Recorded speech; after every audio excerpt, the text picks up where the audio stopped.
Moms അഥവാ മുണ്ടിനെതിരെ ഒരു പ്രതിരോധ കുത്തിവെപ്പുണ്ടോ? എല്ലാ ഒപിയിലും തന്നെ അഭിമുഖീകരിക്കേണ്ടി വരുന്ന ഒരു ചോദ്യമാണിത്. അതിലേക്ക് കടക്കുന്നതിന് മുന്നേ തന്നെ ഒന്ന് രണ്ട് കാര്യങ്ങൾ കൂടി പറഞ്ഞോട്ടെ. മംസ് അഥവാ മുണ്ടുനീര് ഉണ്ടാക്കുന്നത് പാരാമിക്സോമൈറിഡെ ഫാമിലിയിൽപ്പെട്ട മംസ് വൈറസ് എന്ന രോഗാണുവാണ്. ഈ രോഗാണു നമ്മുടെ ശരീരത്തിനുള്ളിൽ കയറിയാൽ അത് ലക്ഷ്യം വെക്കുക: 1. ഉമ്മനീർ ഗ്രന്ഥികൾ, 2. തലച്ചോറും അതിൻ്റെ ആവരണവും, 3. വൃഷണം, 4. അണ്ഡാശയം ഒക്കെയാണ്. സാധാരണഗതിയിൽ കുട്ടികൾ നമ്മുടെ അടുത്ത് പ്രസന്റ് ചെയ്യുക പനി, തലവേദന, അമിതമായ ശരീരവേദന, അമിതമായ ക്ഷീണം ഒക്കെ ആയിട്ടാണ്. 70% മുകളിൽ കുട്ടികളിൽ പരോട്ടിഡ് ഗ്രന്ഥിയുടെ വീക്കവും കാണാം. എന്ന് പറഞ്ഞാൽ പരോട്ടിഡ് ഗ്രന്ഥി സ്ഥിതി ചെയ്യുന്നത് ചെവിയുടെ മുന്നിലും താഴെ പുറകിലേക്കുമായിട്ട് എക്സ്റ്റെൻഡ് ചെയ്യുന്നുണ്ട്. അപ്പൊ ഈ ഭാഗത്ത് ഒരു തടിപ്പായിട്ടായിരിക്കും യൂഷ്വലി കാണപ്പെടുക. അപ്പോൾ ഇതിനെതിരെ ഒരു കുത്തിവെപ്പുണ്ടോ? ഒരു പ്രതിരോധ കുത്തിവെപ്പുണ്ടോ മംസിനെതിരെ? ഉണ്ട്. ഏതാണ് ആ കുത്തിവെപ്പ്? MMR എന്ന് പറയും ആ കുത്തിവെപ്പിന്. മീസിൽസ്, മംസ്, റുബെല്ല എന്ന് പറയും. അപ്പോൾ നമ്മുടെ കുട്ടികൾക്കെല്ലാം ഈ കുത്തിവെപ്പ് കിട്ടുന്നുണ്ടോ? ഇല്ല. കാരണം നാഷണൽ ഇമ്മ്യൂണൈസേഷൻ ഷെഡ്യൂളിൽ, അതായത് ദേശീയ പ്രതിരോധ കുത്തിവെപ്പ് പരിപാടിയിൽ നമുക്ക് മംസ് വാക്സിൻ ഇല്ല. അപ്പോൾ തങ്ങളുടെ കുട്ടിക്ക് മംസിനെതിരെയുള്ള പ്രതിരോധ കുത്തിവെപ്പ് വേണമെങ്കിൽ മാതാപിതാക്കൾ എന്ത് ചെയ്യണം?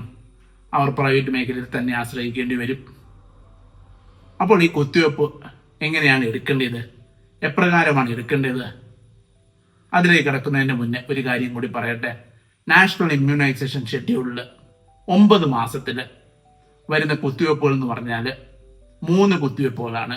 ഒരു തുള്ളി മരുന്ന്, വൈറ്റമിന്, അത് പോട്ടെ. 3 കുത്തിവെപ്പുകൾ എന്ന് പറഞ്ഞാൽ PCV വാക്സിൻ ന്യൂമോകോക്കസിനെതിരെ, FIPV വാക്സിൻ പോളിയോയ്ക്കെതിരെ, MR വാക്സിൻ മീസിൽസ് റുബെല്ലയ്ക്കെതിരെ. അപ്പോൾ ആദ്യ 2 കുത്തിവെപ്പുകൾ PCV വാക്സിനും FIPV വാക്സിനും ഗവൺമെന്റ് സെക്ടറിൽ നിന്ന് എടുക്കുക, തുള്ളി മരുന്നും എടുക്കുക. അതിനുശേഷം MR വാക്സിൻ അവിടെ നിന്ന് എടുക്കേണ്ട. മംസിനെതിരെ കുത്തിവെപ്പ് എടുക്കാൻ താല്പര്യപ്പെടുന്ന മാതാപിതാക്കളാണെങ്കിൽ, അപ്പോൾ അവരാണെങ്കിൽ എന്ത് ചെയ്യണം? അവർ അടുത്തൊരു ദിവസം അല്ലെങ്കിൽ അന്ന് തന്നെ പ്രൈവറ്റ് മേഖലയിൽ ചെന്ന് MMR എന്ന് പറഞ്ഞാൽ മംസ്, മീസിൽസ്, റുബെല്ല ഇതിനെതിരെയുള്ള കുത്തിവെപ്പ് എടുക്കാം. അപ്പൊ ഇതിനിടയിൽ എത്ര ഇടവേള വേണം? അന്ന് തന്നെ എടുക്കാമോ?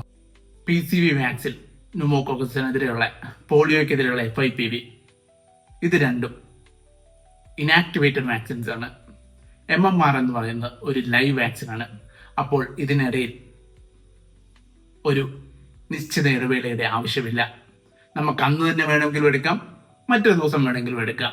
പക്ഷെ ഒരു നിശ്ചിത ഇടവേളയ്ക്ക് ശേഷം മാത്രം എടുക്കാവൂ. അങ്ങനെയില്ല. അപ്പോൾ ഈ ഒരു ഒറ്റ കുത്തിവെപ്പ് എടുത്താൽ മതിയോ? പോരാ. നമുക്ക് 15 മാസം, 1.25 വയസ്സാകുമ്പോൾ ആദ്യത്തെ ഒരു ബൂസ്റ്റർ ഡോസ് ഓഫ് MMR കൂടി എടുക്കണം.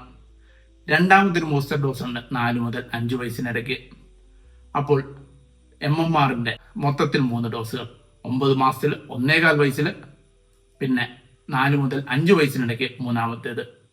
ഇങ്ങനെ നമ്മുടെ കുട്ടികൾക്ക് കൊടുക്കുകയാണെങ്കിൽ 90% മുകളിൽ നമുക്ക് മംസിനെതിരെയുള്ള പ്രൊട്ടക്ഷൻ ലഭിക്കുന്നതാണ്.